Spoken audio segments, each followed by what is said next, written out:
Bom, então, vamos ver o que dá para fazer com dualidade. Eu tenho uma primeira slide aqui, ah, que basicamente consta o fato mais elementar que tem. Tem um pouquinho de, talvez, propaganda. Então, o que é dualidade? A dualidade, fundamentalmente, é que cada programa linear, que nós vamos chamar depois primal, possui um programa linear correspondente, aqui, que nós depois vamos chamar dual.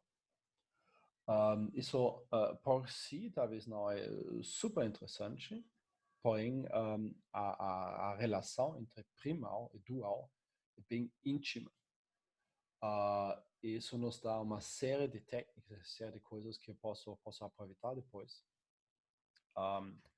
Então, eu posso estimar convergência, eu posso certificar a optimalidade, eu posso fazer análise de sensibilidade, eu posso também, nós vamos ver, tem um método chamado método simplex dual, então eu posso usar a dualidade também para resolver programas lineares de forma mais eficiente. Tudo isso no momento é um pouquinho abstrato, né? Então eu só estou dizendo o que eu poderia fazer, mais ou menos.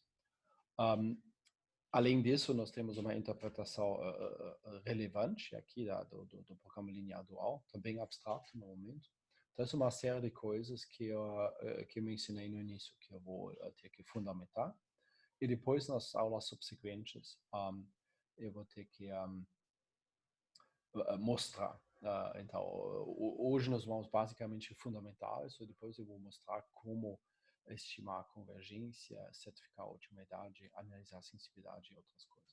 Eu vou, bem como o livro do Vanderbilt, começar com estimar a qualidade de soluções. De fato, nós vamos começar rapidamente a estimar, mas logo nos livrar disso. Então, a questão dos limites de um programa linear é uma forma de motivar a dualidade e ver como eu chego na dualidade. Então, aqui tem um programa linear, como sempre, já em forma normal, então maximiza alguma função objetiva sujeito a duas restrições menor ou igual. E eu queria focar no momento na questão de estimar limites. Então, eu poderia querer um limite inferior ou um limite superior para o valor, não, superior, para o valor da função objetiva. Como eu estou maximizando, então o limite inferior, eu consigo pôr uma solução viável. Então, qualquer solução viável me dá um limite inferior. Só chutar uma solução, né? Eu poderia resolver também via método simples, mas eu não quero fazer isso no momento, né? Eu poderia chutar uma solução. É simples de ver nessa forma que se eu vou jogar o zeta x1, x2 e x3 igual a zero, todas as restrições são satisfeitas, né? Porque aqui dá zero menor ou igual que 1, e aqui dá zero também menor ou igual que 3. Então, isso é simples de ver. E nesse caso, eu tenho um valor da função objetiva de zero também. Então, eu sei que zero, ok, é um limite inferior. De fato, aqui eu deveria até escrever aqui. Então, não, de fato, ok. Duas coisas, né? Então, z, então nesse caso é zero, e z asterisco, a solução ótima, então é garantidamente maior ou igual que zero.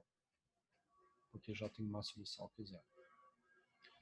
Agora você pega uma outra solução, né? Isso só chutando, né? x1 igual a 1, eu posso ver que isso funciona ainda, porque 1 é menor ou igual que 1, e 3 é menor ou igual que 3. Então vai funcionar também. Isso é um pouquinho mais interessante, porque agora o valor da função objetiva vai ser 4. Então eu tenho que Z dessa solução de 4 e logo a solução ótima, o valor da solução ótima é maior ou igual que 4. Okay? Então, isso eu sempre posso fazer. Bom, se eu vou focar num limite superior, ok, agora, a situação é um pouquinho diferente. Eu queria, com um limite superior, então aqui tem os dois inferiores, eu queria dizer que Z é menor ou igual que algum valor, não sei, 20, eu não sei. Eu posso garantir isso, que o valor da função objetiva nunca é menor ou igual que, nunca é maior ou igual que 20, né? Maximizando. Ou que Z talvez nunca é maior ou igual que 12. E aqui dá para ver que isso poderia ser interessante, porque dado uma solução de valor 4, se eu soubesse que Z é nunca maior ou igual que 5, então eu já sei que essa solução é quase ótima. Então, dado soluções, limites inferiores e dado limites superiores, eu posso estimar mais ou menos a convergência da solução atual para a solução ótima, por exemplo, a distância da solução atual para a solução ótima. Talvez eu estou satisfeito com essa solução atual, por exemplo. Também poderia ser interessante por outras razões só saber que o valor dessa função objetiva nunca pode ser mais que 5. E talvez dizer que, bom, isso não me interessa, eu vou desistir de alguma forma. Na tentativa de pensar de como eu poderia obter limites superiores, eu vejo uma certa assimetria. Né? Um limite inferior, uma solução, chuta uma solução. Mas um limite superior deveria dizer que Z, que é essa função, é menor ou igual que algum valor. É isso um pouquinho menos óbvio como eu poderia potencialmente fazer isso.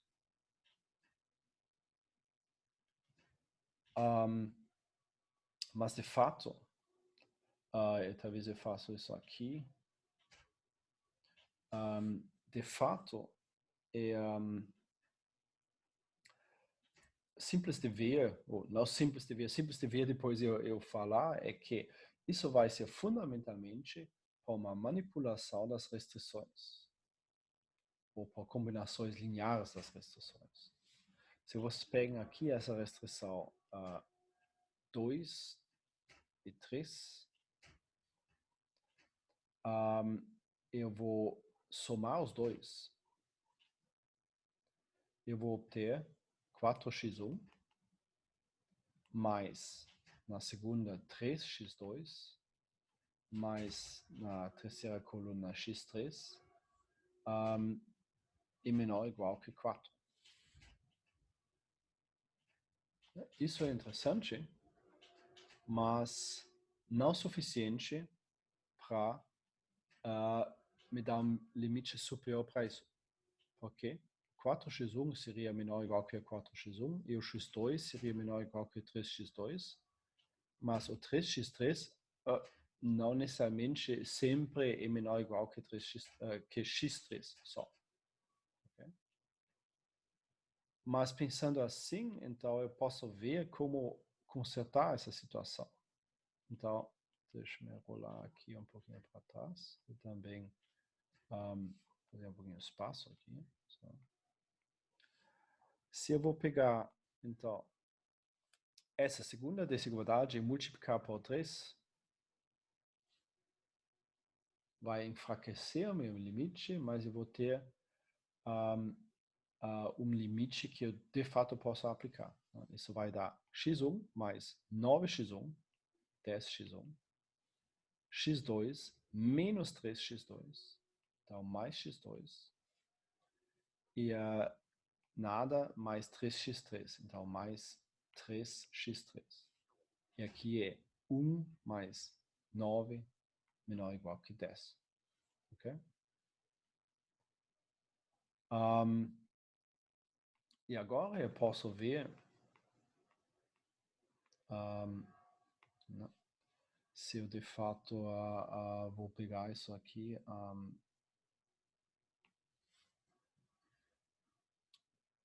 e comparar com a função objetivo, eu posso ver que 4x1 aqui, vou pegar uma outra cor, 4x1 é menor ou igual que 10x1, sempre. Notem que isso vai ser importante depois, porque isso é o caso, só porque x1 é positivo. Então eu posso dividir aqui por x1 e tem 4 menos 10. 4 menor ou igual que 10. Okay? Então a não negatividade do x1 aqui é importante. Para as demais, a mesma coisa se aplica. x2 é menor ou igual que x2, obviamente. E 3x3 é menor ou igual que 3x3 também. Então, eu posso dizer que a função objetivo, que sempre 4x1 mais x2 mais 3x3, é sempre menor ou igual que 10x1 mais x2 mais 3x3, que por si é menor ou igual que 10. E agora, eu consegui um limite. Então, de fato, eu posso, aqui, não sei, mas isso eu poderia afirmar, z asterisco é o melhor valor da função objetiva, menor ou igual que 12, sim. De fato, eu sei uma coisa um pouquinho mais preciso. Eu sei que o valor ótimo tem que ser menor ou igual que 10. Okay? Então, o que nós fizemos aqui, por combinações lineares de linhas, de uma forma que em cada coluna, aqui a função objetiva é menor ou igual, nós conseguimos um limite superior. Isso faz sentido? Aqui, por favor, uma série de yes ou nãos. Isso é muito fundamental. Ou dúvidas no chat, se vocês querem. Ok? Tá. Isso é a ideia fundamental de fazer isso. Então, a lógica fundamental. Isso vai se repetir muitas vezes. Então é bom ver se isso está ok. Parece. No momento, não vejo dúvida. Porque o que nós vamos fazer agora é pegar essa coisa e aplicar mais sistematicamente. Mais sistematicamente quer dizer, bom, eu peguei anotar isso aqui em cima do slide, eu peguei aqui a primeira e eu fiz nada, né? Eu multipliquei por 1. Eu peguei a segunda e multipliquei por 3. Isso me deu um limite de 10. Ok, legal. Mas talvez tem outros multiplicadores. Né? Eu posso multiplicar a primeira por 2 e a segunda por 2. Será que dá um limite ou não? Como vai ficar isso? Então a questão é que para quais multiplicadores aqui, quais são os multiplicadores aqui, eu tenho um limite superior. Obviamente, nem sempre tem um limite superior, porque para o multiplicador 1, que eu fiz no início, só somar os dois, 1 e 1, não deu. Então, para quais eu consigo, e talvez qual a melhor combinação. Ou seja, quais são os dois multiplicadores que me dão o menor limite possível. Okay? Então, com essa ideia na mente, então vamos aqui para a segunda slide. De fato, aqui, então, o segundo slide está repetindo esse argumento que eu acabei de dar. Nós observamos que tem um limite de 10 aqui. Nós podemos construir combinações lineares desigualadas. Aqui deu-se 10. E a questão é agora qual seria o menor limite superior. Quais limites são possíveis e qual é o menor desses? Porque o menor limite superior talvez é o mais interessante.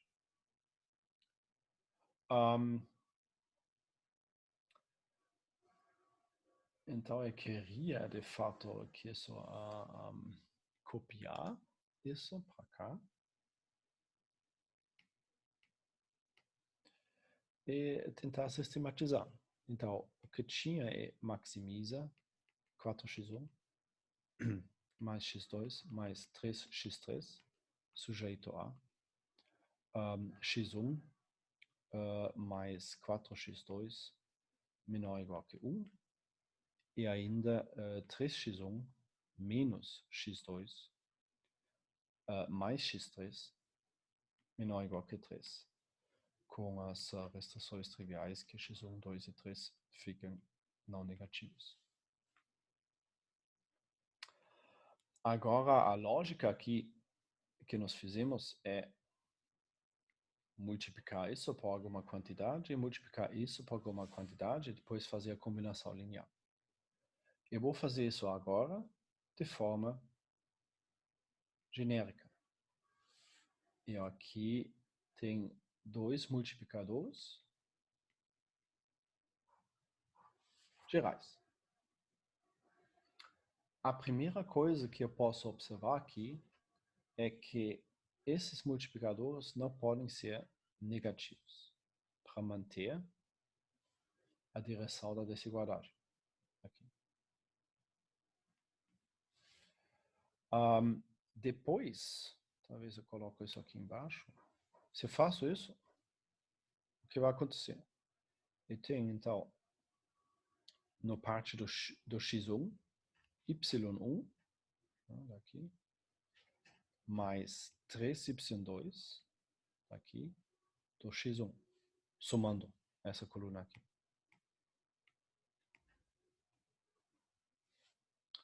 E para a coluna do x2, eu tenho 4y1 menos y2. E para a coluna do x3, eu vou ter nada da primeira e eu coloco em parênteses também, só para ficar consistente, y2 da terceira. E nos lados direitos, eu vou ganhar y1, daqui, uma vez y1, mais 3y2. Ok? Então, eu fiz o mesmo processo que nós fizemos antes, com multiplicadores 1 e 3, agora com multiplicadores y1 e y2. Para dar limite para a função objetiva, aqui, eu preciso que, eu coloco isso no azul, que essa função objetiva, que é 4 no x1, mais 1 no x2, esqueci o x2 aqui embaixo, aliás, mais 3 no x3, seja componente por componente menor ou igual que esses valores aqui, para depois ter esse limite. Ok? Então, se eu faço isso, vamos escrever essas condições aqui embaixo. A primeira, então, deixa eu colocar 1, 2 e 3 aqui. As três condições, escritas, só reescritas de outra forma, é y1 mais 3y2 maior ou igual que 4. Essa é a primeira. E a segunda é 4y1 menos y2 e maior ou igual que 1. Isso é a segunda. E a terceira está dizendo y2 maior ou igual que 3. Isso é a terceira. Só para repetir, eu fiz o mesmo processo que nem antes, só com multiplicadores em geral, e aqui são as condições. Então, vocês vejam aqui a resposta da primeira. Então, quais multiplicadores dão limites? E a resposta é aquelas que satisfazem essas três equações. Tá, então, aqui é a primeira resposta. E a segunda? Onde foi? Aqui, né? Quais multiplicadores e qual a melhor combinação? Que seria a melhor combinação? Bom, o valor do multiplicador está aqui, né? Ou seja, o limite correspondente está aqui. Então, eu coloco isso aqui. E qual o melhor limite possível? Bom, aquele que minimiza essa expressão. Okay? Então, isso responde à segunda pergunta. A melhor combinação é aquela que minimiza y1 mais 3y2. Sujeito a as três restrições que tem aqui. E, caso queira ficar bonitinho aqui, nós observamos também que os multiplicadores y1 e y2 têm que ficar não negativo. E a surpresa, ou não, é que isso é um outro programa linear. Então, o espaço dos multiplicadores possíveis satisfaz uma série de restrições lineares que eu posso obter do processo que nós fizemos. E a melhor combinação de multiplicadores que minimiza o limite superior, eu posso obter para minimizar sobre esse espaço de restrições lineares. Ou seja, eu tenho outro programa linear, simplesmente. Isso é exatamente o programa linear dual. Então, no nosso exemplo aqui, isso seria o primal, programa linear primal. Vamos ver um pouquinho das coisas aqui. Só. O azul. Então, esse programa linear é o seu dual correspondente. Então, nós temos aqui o nosso primeiro par de primal e dual. Okay? Então, em outras palavras, em um outro ponto de vista, enquanto o primal está maximizando o valor, e assim tendo soluções e soluções e soluções cada vez maiores, e assim maximizando o limite inferior, o dual está produzindo limites superiores. E está minimizando cada vez mais o limite superior. O primal vem de soluções primais, se vocês querem assim, maximizando limites inferiores. O dual vem de soluções duais, minimizando limites superiores. Os y aqui também, por isso se chamam as variáveis duais. Essas são as variáveis duais, ou multiplicadores duais. Okay?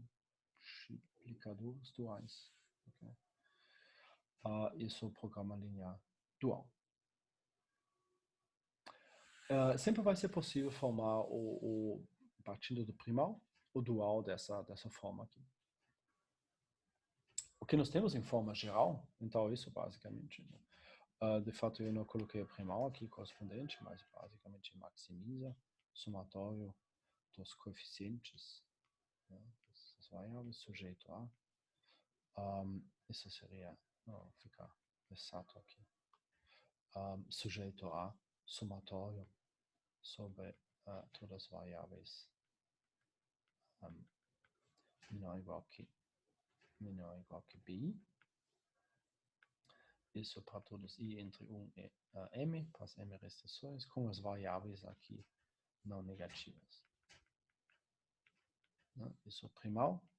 E aqui agora nós temos o dual correspondente. Vocês podem observar aqui que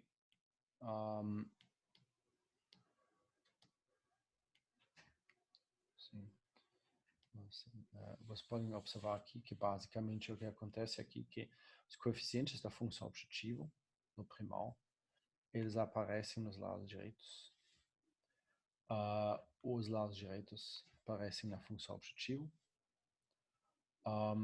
E a matriz A aqui, os coeficientes ficam na mesma posição. Mas depois nós vamos ver na forma matricial, isso efetivamente a matriz A ficou transposta. os multiplicadores duais são não negativos novamente. O que foi maximização vira minimização, porque não é limite inferior, mas limite superior. E os restrições menor ou igual são aqui restrições maior ou igual. A princípio, essa correspondência aqui pode ser visto como uma correspondência sintática. Né? Nós temos a lógica da coisa, a lógica dos limites. É muito importante manter essa lógica dos limites na mente para não ser reduzido para uma questão sintática só. Né? Mas, a princípio, essa correspondência é sintática no sentido que eu posso escrever um programa que pega o primal dessa forma e simplesmente imprime o dual da outra forma. Isso. Não preciso fazer mais nada. Mas a lógica do dual é encontrar limites superiores. Para isso, eu preciso satisfazer essas equações aqui. E aqui o valor do limite superior, que eu quero minimizar. Então, é importante lembrar o processo de obter esses limites. Isso vai ser útil depois. Okay. Aqui já vem a notação matricial, que eu posso ver a mesma correspondência. Né? Os coeficientes estão nos lados direitos, os lados direitos ficam nos coeficientes, e a matriz A, bom, eu falei que a matriz A é transposta, que não é, mas isso porque depende de como eu quero escrever as variáveis. Aqui, normalmente, eu escrevo AX menor ou igual que B, aqui os Y estão no lado da esquerda. Se eu vou transpor essa desigualdade completamente, vai ter A transposto Y maior ou igual que C, que é a mesma coisa. Isso é equivalente. Transpondo um produto, troca a ordem e vai transpor os componentes, então por isso A transposto Y na outra ordem e C eu vou ter que transpor também. Okay? Então isso é a mesma coisa. E aqui eu posso ver que, a princípio, na forma de escrever AX menor ou igual que B, aqui A transposto Y maior ou igual que C. Então, nós temos o primal e o dual, e, como já observado, eles têm os mesmos dados aqui.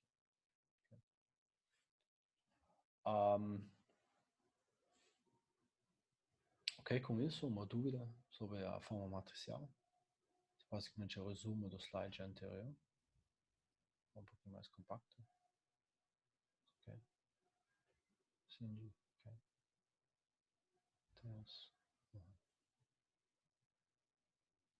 Ok, parece ok no momento.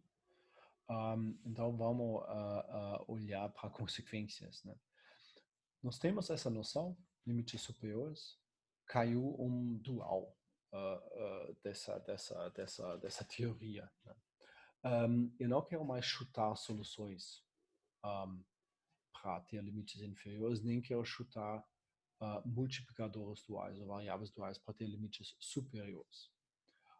Nós temos simplesmente um outro programa linear. E para aproveitar desse programa linear, de alguma forma, nós vamos ter que ver algumas relações entre os dois programas lineares. Então, a primeira observação, de fato, isso precisa prova, mas o primeiro fato simples é que o dual do dual é o primal. Ou seja, eles realmente vêm em pares. Né? Então, eu tenho um programa primal e depois nós chegamos no dual.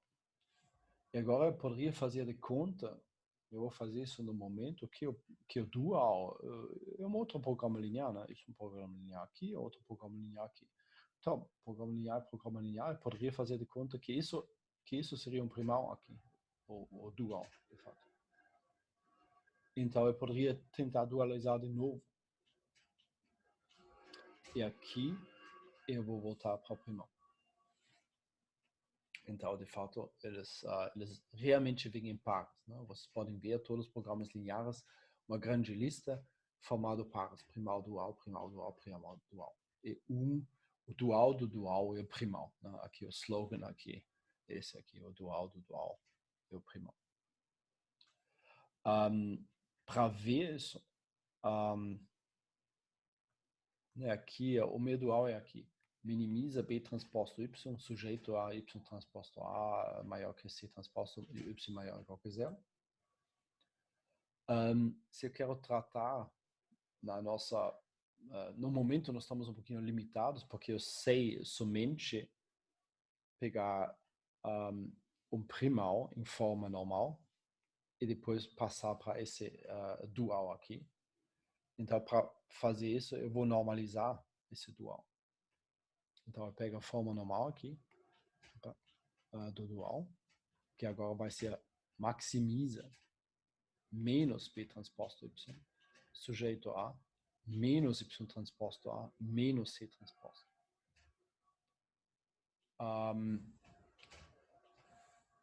E aqui, de fato, eu reescrevi isso de forma da outra forma, transpondo a segunda, né? Então, menos transposto Y, menos A transposto Y menor ou igual que C, Y maior ou igual que zero. Isso é a forma normal que eu estou usando aqui. E agora eu posso ver que isso é um programa linear qualquer. Exceto esse menos que eu vou esquecer no momento, porque isso me lembra só multiplicar por menos 1 no final. Programa linear qualquer. E depois eu quero aplicar a dualização de novo, que eu vou fazer no momento. Eu vejo aqui, tem uma dúvida. Primal sempre de maximização? Não, não precisa. De fato, não, então a resposta rápida é não. O primal pode ser qualquer coisa. Okay? Eu estou fazendo esse desvio via maximização, porque formalmente eu parti do problema em forma normal, maximiza, sujeito a x menor ou igual que b, e depois eu mostrei como obter o dual correspondente. Eu queria aplicar essa receita aqui de novo para esse dual. Mas eu não sei ainda como formar o dual de uma coisa que minimiza sujeito a maior ou igual. Então, para evitar esse problema, eu vou colocar em forma normal de novo. E agora tem o padrão que eu sei dualizar. Okay? Mas, de fato, o que nós estamos fazendo é essencialmente dualizar esse programa linear que minimiza, tomando isso como primal. Então, aqui eu vou aplicar a receita. Então, maximiza menos B transposto Y, isso aqui. Né? Então, isso vai aparecer um B aqui. Né? Então, esse menos B transposto vai aparecer nos lados direitos. Né? Aqui tem C transposto, C transposto. Então, menos B transposto Y, sujeito a menor ou igual que C, isso vai aparecer, então aqui tem um menor ou igual que B, que vai ser B transposto na função objetiva, então menos C transposto aqui na função objetiva, e a matriz vai ser transposta, então o ZT menos, vezes menos A transposto para Z maior ou igual que zero. Eu usei novas variáveis Z aqui, porque a princípio eu estou fazendo uma cadeia de dualizações. Eu comecei com variáveis y, com variável x no primal, e depois eu dualizei, eu tenho variáveis duais y, e agora para esse novo programa linear em forma normal, eu peguei um novo conjuntinho de variáveis z aqui. Mas agora eu posso ver que essas variáveis z, de fato, são as mesmas que as variáveis x, porque minimizar menos C transposto X e multiplicar por menos 1 depois é a mesma coisa que maximizar Cx. E C transposto A transposto. Então, C transposto vezes menos A transposto maior ou igual que menos B é a mesma coisa que A, Z menor ou igual que B. De fato, aqui eu multipliquei por menos 1 para ter um menor ou igual. E eu também apliquei a transposição. E o Z maior ou igual que zero fica igual. Então, eu posso ver aqui que isso é igual ao primal, exceto que eu chamei as variáveis z e não x. Então, de fato, isso mostra que nós queremos mostrar aqui que o dual do dual é o primal, que eles realmente vêm em pares. Né? Então, isso é uma relação fundamental entre os dois. Não tem cadeias de dualizações, que cada vez sai uma coisa diferente. Se eu vou dualizar o dual do primal, eu vou voltar para o primal. Então, nós vamos ver, entrar mais nessa relação. De alguma forma, você pode dizer que o dual do dual é o primal de novo, e ainda é uma relação sintática, mais ou menos. Né? Tem uma transformação, que eu chamo dualização, e ela é aplicada duas vezes e sai no ponto inicial, basicamente. Então, essa transformação é a sua própria inversa, se você quer. Assim. Dualiza de novo, volta a início. Agora, aqui nós temos a primeira relação bem mais interessante, que relaciona os valores das duas funções objetivas. Né? Então, esse teorema aqui, que está escrito aqui embaixo, bem simples, de fato, como teorema, diz, caso tenha alguma solução do primal, eu tenho na mão, por alguma razão, uma outra solução y do dual, então o valor dessa solução aqui do primal é menor ou igual que o valor da solução do dual.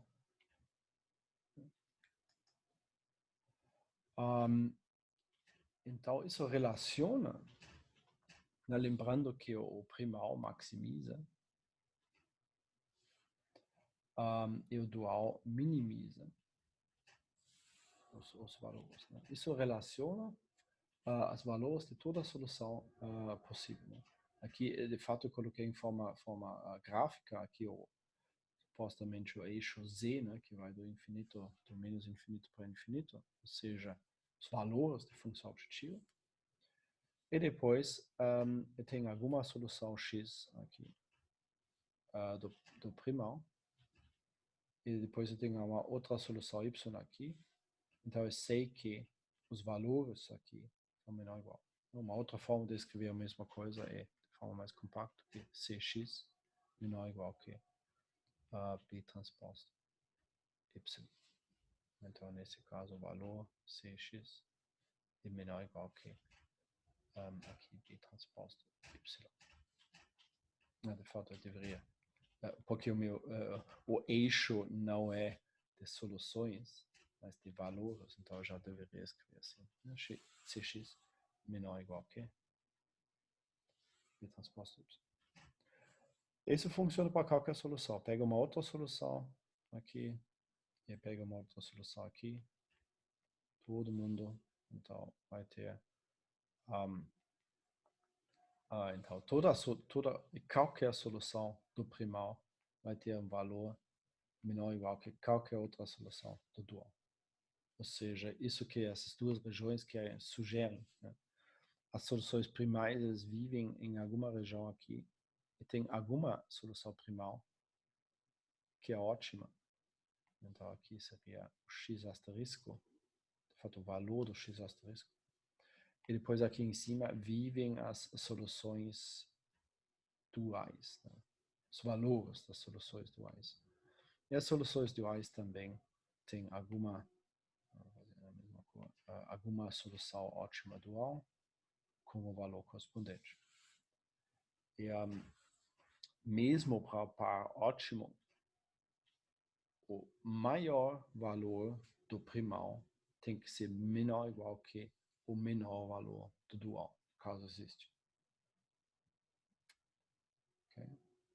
Então, eles se limitam mutuamente. Podemos olhar rapidamente, eu vou passar isso depois, de qualquer forma, a prova dessa afirmação. Isso é relativamente simples. É útil. Então, eu vou escrever Cx. Eu quero mostrar que o Cx é menor ou igual que, opa, aqui falta uma coisa, B transposto Y, aqui em cima. Isso é a afirmação que eu quero mostrar. Supondo que x é uma solução viável. Agora eu posso C transposto, né, se vocês voltam para o... onde é? Se vocês voltam para o dual. Que aqui é muito... Deixa eu limpar aqui um pouquinho. Só. Ok. Né? Eu posso ver que o C transposto é menor ou igual que Y transposto A. De fato. Então eu vou usar essa relação aqui. C transposto é menor ou igual que y transposto a vezes x. Agora, produto aqui associativo, então eu posso dizer que isso é, de fato não é menor ou igual, é só a mesma coisa, simplesmente, que y transposto a x. E agora com isso, eu vou usar mais uma relação que eu conheço. Vou limpar aqui um pouquinho também, para poder ver isso. Do primal, porque eu sei que ax é menor ou igual que b. Isso porque x é uma solução factível, né? E essa primeira foi também porque y é uma solução factível dual e x é uma solução factível primal, né? Então aqui eu estou usando as hipóteses, né, do teorema. C é uma solução factível, viável do sistema primal e dual. Senão isso não vale. Isso não vale para qualquer x e y, obviamente. Então nesse caso vale. Então ax é menor ou igual que b, porque x é uma solução factível. E aqui vocês têm essa cadeia, né? Cx é menor ou igual que y transposto b. Isso sai de forma bem simples do fato que ambas são soluções factíveis para os respectivos sistemas primais e duais. Okay. Vamos apertar literalmente essa análise um pouquinho mais. Isso se chama, então, só para repetir, o teorema da dualidade fraca. Okay.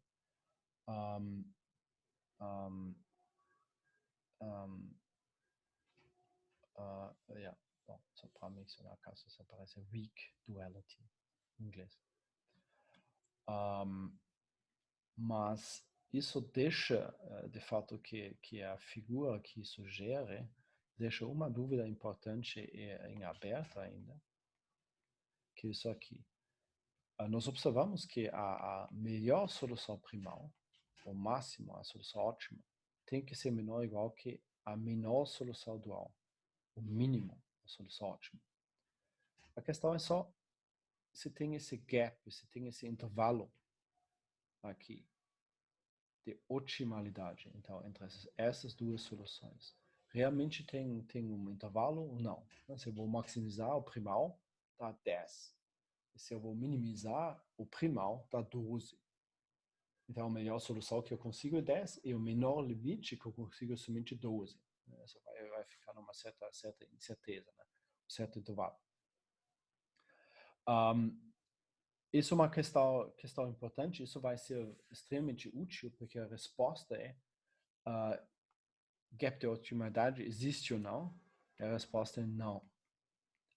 Isso não é óbvio, isso não é sempre o caso, mas na programação linear é o caso. Então tem um segundo teorema da dualidade forte, eu já coloco a coisa em inglês também, caso alguém encontra isso online, strong duality. E aqui as hipóteses são um pouquinho mais fortes, porque nós estamos falando sobre soluções ótimas. Né? Então, caso agora tenha uma solução ótima aqui, x asterisco do primal. Então, de fato, o teorema não precisa mais me dar, nesse caso, uma solução ótima do dual, já. Ou seja, a existência dessa solução primal aqui já implica a existência de uma solução dual também. Então, caso isso existe, então isso existe também. Não preciso supor isso. E melhor ainda, os valores dessas soluções são iguais. Okay? Ou, em outras palavras, de forma matricial, C, x asterisco, o valor da solução ótima, como se relaciona com o valor da solução ótima dual, que tem que existir, então, é igual. Nesse caso. Então, esse é o teorema da dualidade forte, que diz na otimalidade eu consigo, eu tenho o mesmo valor. Isso é bom, isso quer dizer que o menor limite superior que eu consigo pelo programa dual nesse espaço de multiplicadores duais, de fato, é o valor ótimo. Então, o limite ideal é o limite ideal mesmo. Né? Não tem uma folga, um intervalo entre 10 e 12. Se a solução ótima tem um valor 10, existe, tem um valor 10 do primal, o menor limite superior que eu consigo também é 10. Ele vai me confirmar isso. Okay. Então, deixa-me tentar aproveitar duas coisas agora. Notem primeiramente, né? Caso eu quero saber o valor ótimo de um programa linear, primal, digamos. Okay? Então, agora, eu posso também resolver dual. Não é grande coisa ainda, mas pelo menos alguma coisa. Né? Notem que pela primeira vez nós temos opções. Se quer saber o valor ótimo de um programa linear primal, eu posso igualmente resolver o dual, caso fique mais conveniente para mim, e depois o valor vai ser igual. Está aqui, na última idade. Então isso já é bem interessante. Depois nós vamos ver, de fato, se eu vou resolver o dual de forma ótima e não somente consigo o valor ótimo do dual, que é igual ao valor ótimo do primal, eu consigo também a solução primal. Então, se eu vou resolver o dual, que formalmente me dá o y asterisco, a solução ótima dual, vai ser possível extrair a solução ótima primal também. Então, isso não é somente uma opção para valores, mas isso nós temos que trabalhar um pouquinho mais, mas vai ser uma opção completa. Isso fundamentalmente nos vai depois lidar para o método simplex dual. Uma outra forma de resolver programas lineares, que de forma bem sucinta é que não resolve o primal, resolve o dual. E você ganha tudo. A solução dual ótima, a solução primal ótima, e o valor ótimo das duas soluções, que é o mesmo. Então, isso no momento não é completo ainda, mas eu já posso enxergar aqui pelos valores que isso é equivalente. Então, se vocês querem somente saber o valor, podem resolver o primal ou o dual. A segunda coisa que eu já posso capitalizar, basicamente, é uma das coisas que eu falei no início, x asterisco e y asterisco, o par da solução primal e dual ótima, forma um certificado de otimidade. E mais ainda, um certificado de otimidade, vou colocar aqui, que pode ser testado em tempo polinomial. Isso, de fato, é muito legal, porque nem sempre tem. E tem algumas consequências também. Para entender isso melhor, deixe-me explicar de novo o que eu quero dizer com certificado. Alguém tem um programa linear e resolve. E depois chega para mim e fala que, olha, x asterisco é a solução ótima. Eu rodei o método simples, eu fiz a mão, eu não sei, alguma coisa, e eu consegui x asterisco. Mas eu vou dizer que não, eu não acredito, me mostra isso. Aqui é relativamente difícil de mostrar, porque, bom, eu tenho x asterisco, eu posso substituir nas restrições e dizer que, olha, aqui a x asterisco é menor ou igual que b, então é uma solução viável, satisfaz. Mas como vou dizer que a x asterisco tem o maior valor entre todas as soluções possíveis? Como eu vou mostrar isso? É difícil. Eu não posso testar todos. Talvez tenha que rodar o método simples de novo para me convencer que isso é a solução ótima. agora tem uma outra possibilidade. Quem está afirmando que x asterisco é uma solução ótima, me dá y asterisco também, a solução ótima dual. E agora eu vou lá, eu vou pegar o A transposto y asterisco e verificar que isso é maior ou igual que C. Então eu tenho aqui vou limpar isso um pouquinho. Eu verifiquei que x asterisco é viável para o primal. E depois eu verifiquei também que y asterisco é viável para dual. Isso pode ser tudo feito em tempo polinomial, porque é só substituir na equação e multiplicar. Isso é um produto matriz vetor. X sendo uma solução viável do primal e y sendo uma solução viável do dual, pelo teorema de fraco de dualidade, eu sei que de fato C transposto X é menor ou igual que B transposto Y aqui. Mas agora, na otimidade, os valores têm que ser iguais. Então, para verificar que isso é uma solução ótima, eu só vou verificar se os valores são iguais. Isso certifica a otimidade, porque nenhuma solução Cx poderia ser maior que esse valor. Ou seja, isso tem que ser a solução ótima. Bem como nenhuma solução y poderia ser menor que isso aqui. Pelo teorema fraco da dualidade, logo isso é uma solução ótima.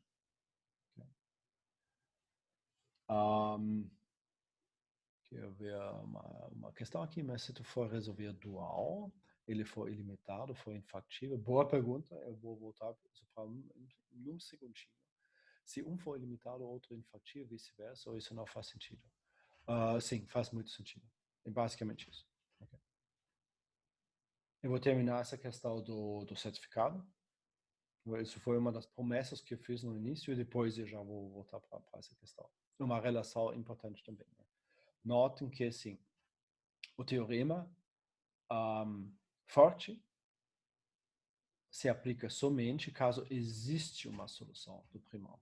Então, caso ilimitado ou infactível, não fala nada. Mas caso existe a solução dual ótima, existe, eles têm o mesmo valor. Voltando aqui para esse cantinho rapidamente. Então, a questão do certificado, isso faz sentido. Okay? Eu posso certificar, eu posso dar um comprovante, né? Uma solução carimbada que carrega junto. Então, o par primal e dual mostra otimalidade. Certifica a otimalidade. Porque eu posso certificar que AX asterisco menor ou igual que B e a transposto Y asterisco menor ou igual que C e que os valores são iguais. Isso é uma prova da otimalidade. Certificado de otimalidade. Que eu posso testar bem rapidamente em tempo polinomial. De fato, em tempo baixo polinomial. Sem rodar o método simplex de novo. Okay? Então, só para terminar esse ponto aqui, talvez alguém queira ainda formular uma questão ou uma coisa assim, notem que isso não é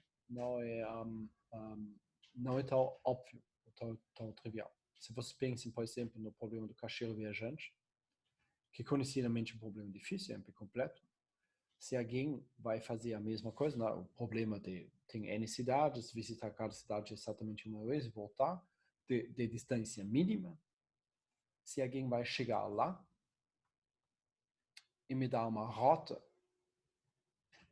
entre as cidades, é simples de verificar que é uma solução factível. Só verificar que sai de uma cidade, vai para uma próxima, a próxima vai visitar todos e volta.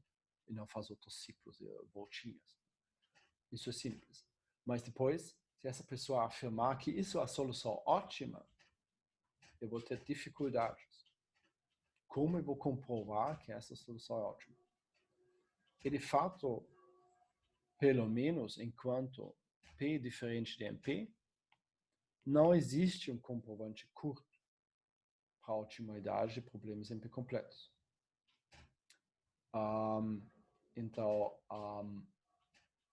o fato de existir um certificado curto testável em tempo polinomial para a otimidade de um problema, normalmente uma forte indicação que o problema possui uma solução polinomial. De fato, o problema pertence ao P, NP, interseção com coNP. E aqui, normalmente, isso cai em P, mas também não sabemos. Bom, enfim, isso já fica um pouquinho excurso, mas o fato de ter um certificado curto é valiosa de alguma forma. Então eu posso praticamente então, certificar soluções, mas também não é comum. Então, problemas difíceis não tem isso normalmente. Okay. Então, vamos um pouquinho para frente e ver a questão do Frederico, se resolver o dual foi imitado, infactível. De fato, eu posso basicamente derivar isso do teorema da dualidade fraca. De fato, eu vou pegar um outro cantinho e fazer o desenho de novo. Aqui tinha o eixo Z, e nós falamos, ok, em alguma parte desse eixo Z vivem as soluções primais X. Em outra parte, vivem as soluções duais Y. Foi assim a situação.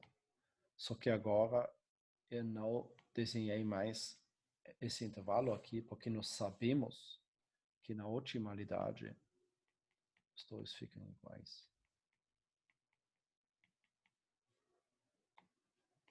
Então, isso é a situação no eixo Z dos valores da função objetiva.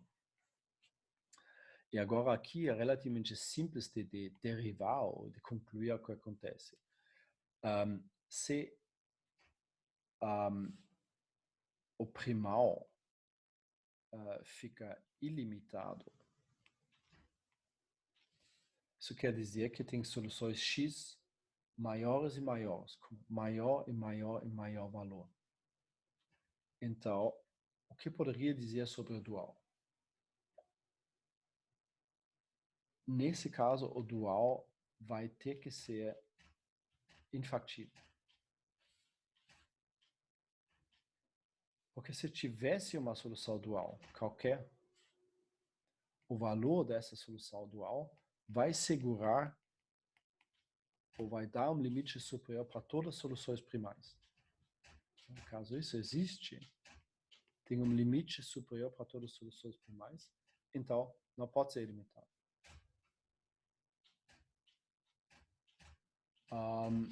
Então, necessariamente, vamos ver isso aqui de novo, esta vez também, necessariamente, caso primal é ilimitado, o dual é infactível. E talvez eu coloque isso aqui em cima, pelo mesmo argumento, caso o dual é ilimitado,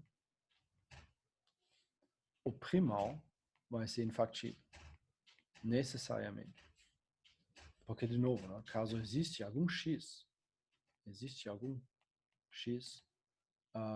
que é factível, então ax menor ou igual que b, então o valor desse x segura todas as soluções possíveis duais. Então, ele fala, todo mundo aqui é maior, é um limite inferior aqui. Todo mundo é maior ou igual que esse valor. Então, não poderia ser ilimitado aqui. Então, mesmo argumento, mesma consequência. De fato, a simetria entre as duas direções vem da simetria do primal e dual. Okay. Factível, não, ele fica aqui.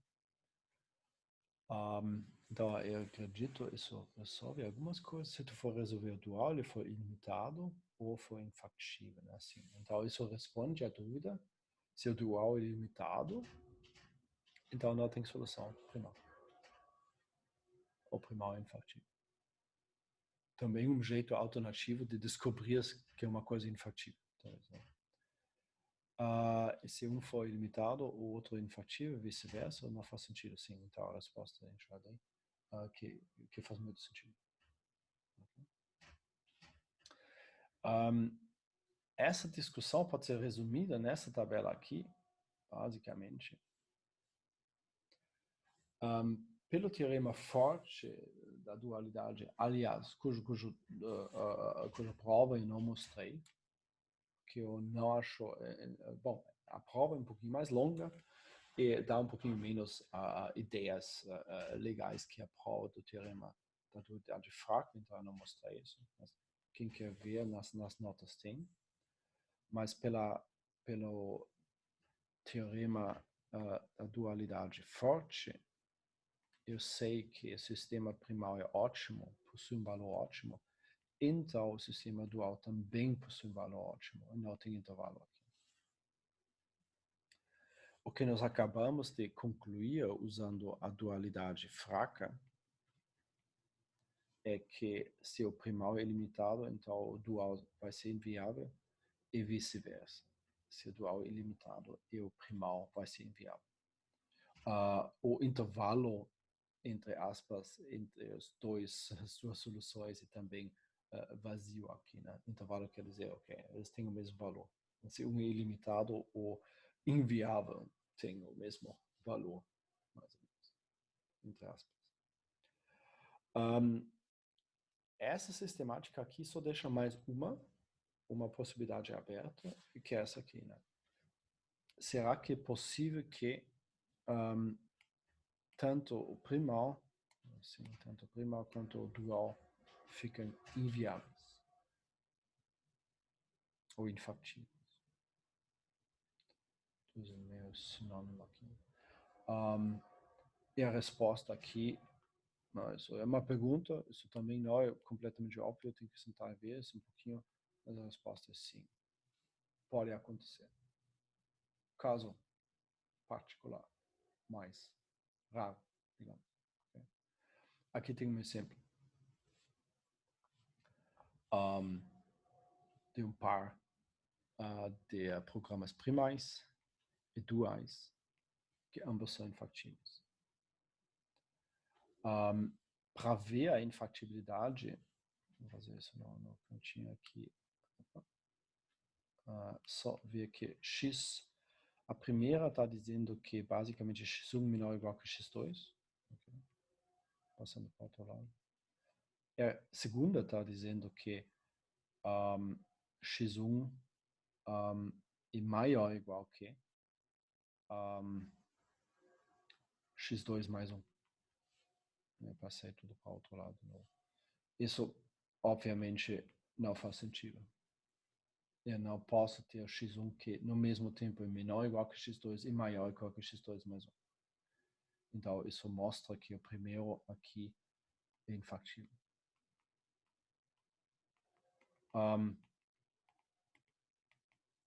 Segundo, similar.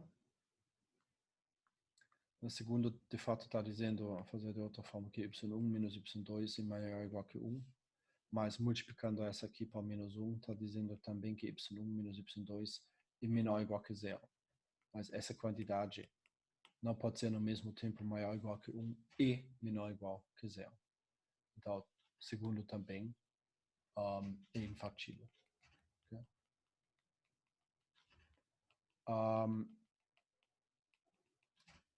Mas o segundo é o dual do primeiro.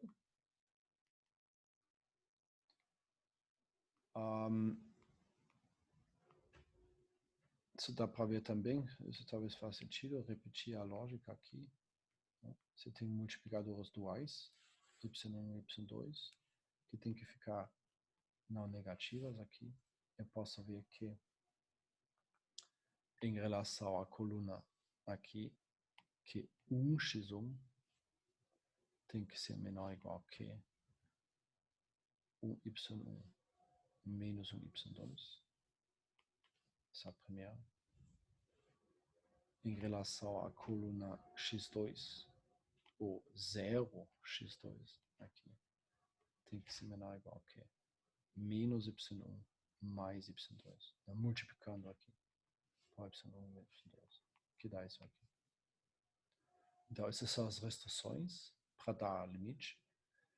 E o limite aqui, de fato, é 0 vezes y1 mais menos 1 vezes y2, então menos y2. Então, isso mostra que os dois formam, talvez melhor aqui, formam um par primal e dual. Okay. Fora do fato que os dois mostram o sim dessa situação, isso não é muito importante, o exemplo, né? Então, por exemplo, aqui concreto, aqui um primal e um outro dual, que ambos infantis. Então, isso poderia acontecer. Então, essa tabela aqui, de fato, tem todas as possibilidades. Uma outra forma de escrever a mesma coisa, uma outra tabelinha, talvez é assim. Eu listei os 4 casos possíveis, então só para repetir essa ideia, talvez alguém tenha mais uma dúvida, se do ponto de vista do primal e dual, o que pode acontecer. Bom, os três podem ser inviáveis, ótimo ilimitado, inviável, ótimo ilimitado. Quais são as combinações possíveis? Nós acabamos de ver que sim, é possível que os dois fiquem inviáveis. Acontece, de vez em quando, raramente. Pelo teorema de dualidade forte, caso o primal é ótimo, o dual também possui uma solução ótima. Então, isso exclui, em particular, os casos que o primal é ótimo, mas o dual é inviável, não tem como, nem ilimitado. E também nessa primeira coluna, ou na segunda coluna, o dual não poderia ser ótimo, com o primal ou inviável ou ilimitado. E depois, nós temos então isso foi a dualidade forte. Pela relação da dualidade fraca, nós falamos que o primal é ilimitado, o dual tem que ser fraca, tem que ser limitado e vice-versa. E esse último caso, que não estava na tabela, porque não se aplica também, seria os dois ilimitados. Mas isso também, o teorema da dualidade fraca exclui isso. Não tem como os dois sendo ilimitados, porque um limita o outro, então isso seria uma contradição. Okay? Então, isso é uma outra forma de ver a relação entre os dois programas lineares. Vejo aqui. Yeah.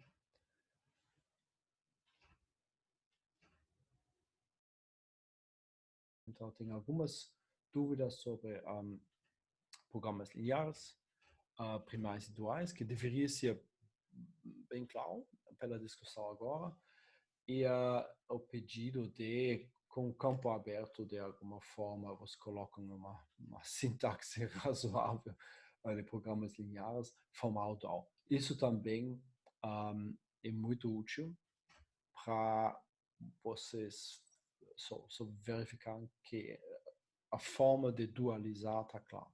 Okay? Good night and good luck.